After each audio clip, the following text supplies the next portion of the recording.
बम मार दिया था सर। हैं? आपके घर पे? हाँ, मेरे कोचिंग इंस्टीट्यूट पे 8-10 तो फेंक दिया सब। क्यों? एक्चुअली हम पढ़ाई जो क्लासेज है तो उसके हम बहुत कम फी लेते हैं, नॉमिनल। अभी भी कोई लड़का क्लास करना चाहता है, पूरा सब्जेक्ट 200 में कर लेता है, फीस ही हो पूरे सिलेबस की 200 रुपए? हाँ,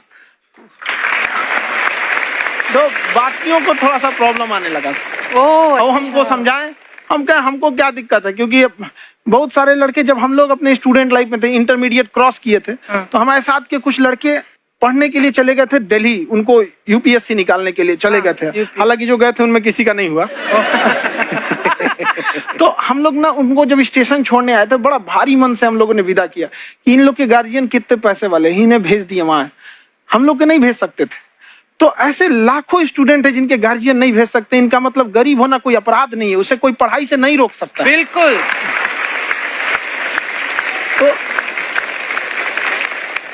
तो हमने ठान लिया था कि कभी अगर मौका मिलेगा तो उसको हम जरूर कम करेंगे। तो इस साल हमको मौका मिला, तो वो जो टफेस्ट एग्जाम है इंडिया का, यूपीएससी, उसकी 2.5 लाख की फीस को हम 7,500 में कर दिए। और सेम, बहुत बढ़िया, वेरी गुड। और इंडिया के सबसे बेस्ट टीचर के साथ जो भी हैं वो अपने सब्जेक्ट में उससे बेस्ट इंडिया में कोई नहीं। और इतना के बावजूद, ऐसे हम लोग को लगता होगा 7,500 बहुत कम है, एक लड़की ने कहा कि सर शाम वाले बैच को ना मॉर्निंग में कर दीजिए। हम कहे बाबू तो इतना सबके इंडिविजुअल से तो बैच ट्रांसफर नहीं, क्या प्रॉब्लम है? उसने कहा ना शाम में हमको दूसरे के यहाँ बर्तन मांजने जाना होता है। तो हम लोग को लगता है कि जितना ये तकलीफ इससे कई गुना ज्यादा है। और कई बार तो ऐसा लगता है कि वो भी ना ले।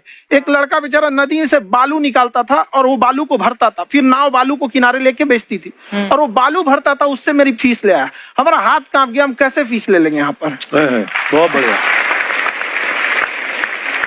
उसी दिन हमने ये प्रण लिया था कि भारत का कोई भी बच्चा, उसके सफलता में पैसा उसकी बाधा नहीं बनेगी, चाहे उसको जितना भी पढ़ना रहे। आपका क्या बात।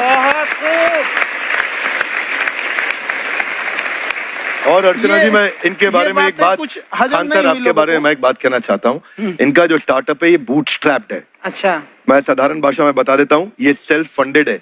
इन्होंने अभी तक किसी और से पैसा नहीं लिया है, ये इन्वेस्टर के पैसे से नहीं, इन्होंने खुद इसको बिल्ड किया है। और बल्कि इतना स्ट्रॉन्ग स्टार्टअप है ये कि मैं चाहूंगा कि अगर इन्वेस्टर्स को इन्वेस्ट करना हो तो मैं इंडोर्स करता हूँ ऐसे स्टार्टअप्स को। यही सब चीजों को देखते हुए कई लोगों ने धमकी भी दिया था वहां पर। अच्छा। और उसके बाद बम चला दिए, और 7-8 बम चला दिए, और कुछ ब्लास्ट हुआ। एक बेचारा नया लड़का आया था एडमिशन लेने के लिए, उसकी स्कूटी उड़ा दिया। वो आया था, कहा कि सर हम तो पढ़ने आए थे, हमारा स्कूटी उड़ गया, हमारी ऑफिस उड़ा दिए सब। एक तो पास में आके गिरा और नहीं फटा वो।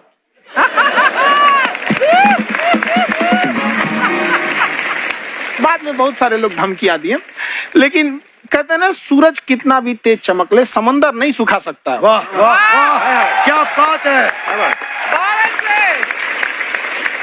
मैम एक्चुअली ये फीस कम करने का एक और रीजन है। 2.5 लाख 3 लाख की जो फीस में सब लोग पढ़ाई अफोर्ड नहीं कर पाते, इसलिए वो कुछ ही लोग अफोर्ड कर पाते हैं, तो उनका मेंटल लेवल तो बहुत ऊपर चला जाता है। लेकिन एक पूरे देश का मेंटल लेवल थोड़ा सा स्टेबल नहीं हो पाता।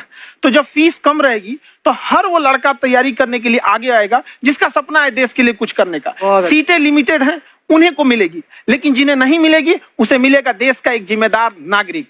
तो इस देश को बदलना। क्या बात। हम लोग विश्व गुरु कहे जाते थे, क्यों? क्योंकि दुनिया से लोग हमारे यहाँ पढ़ने आए थे। चाइना से ह्वेनसांग आया, फायान आया, आज कोई नहीं आता है। हम लोग का उद्देश्य एक समय आएगा जो फिर आएंगे यहाँ पढ़ने के लिए। क्या बात है। पर आप देखो अर्चना जी, सबसे ज्यादा आईपीएस आईएएस बिहार से निकलते हैं। आप देखो पढ़ाई लिखाई में पॉलिटिशियन बहुत बड़े बड़े निकले हैं। अब तो ऐसा नहीं है, नहीं है, खेती करेगा तो कोई खास वो नहीं रहे, ऑप्शन भी नहीं है। सही बात है। बिहार की मिट्टी में एक चीज है, जिद तो बहुत जबरदस्त है। कुछ भी नहीं रहेगा तो सब कुछ पाने का उसको जिद रहेगा, करके भी दिखा देगा, कर देंगे हम आपको। कहाँ सर, हमने सुना है आप 5 स्टार में रुके थे कल और नीचे जाके वड़ा पाव खाने गए आप रेडी पे। एक्चुअली क्या है ना कि वहां जो चीजें सीखने को मिलती है ना, खाली पेट और खाली जेब इंसान को जो सिखाते हैं वो किसी यूनिवर्सिटी कॉलेज में नहीं सिखाया जाता। और गरीबी बड़ा बेशरम चीज होती है। तो कहते हैं कि मौत भी तू जल्दी आया कर गरीब के घर में, कफन का पैसा भी खर्च होता है दवाइयां खरीदते खरीदते। हाय हाय हाय, क्या बात है।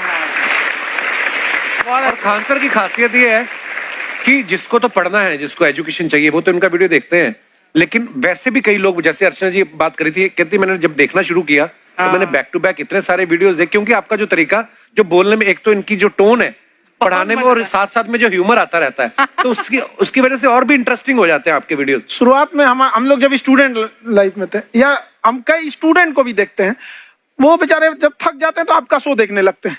तो शुरू में हमको लगता था जब कि अरे ये हमारी पढ़ाई उसके लिए है, लेकिन पढ़ाई में थक जाता है, शो देख के नहीं थक जाता है। तो हमने सोचा दोनों को मिक्स कर देते हैं। तो हमने उसको, और आज आपको पता नहीं हमने भी यही किया है। मिक्स करने। हमारे एजुकेशन सिस्टम में दो कमी है, एक एजुकेशन की, दूसरा सिस्टम की।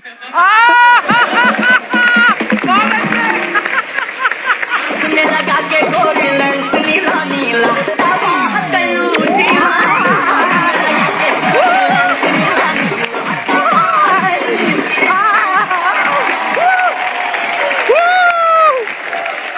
हाय, वाह, नमस्ते गुरुजी, नमस्ते विवेक जी, नमस्ते खान सर। अच्छा लग रहा है, वाह, आप लोगों से मिलकर ना आप हम मर सकते हैं। वाह, मरो फिर। ये कैसी बातें कर रही हो गुड़िया तुम? हम कह रहे हैं हम इंड पे मर सकते हैं। आप पटना से है ना? हमें भी पटना पसंद है, बस कोई पटाने वाला चाहिए।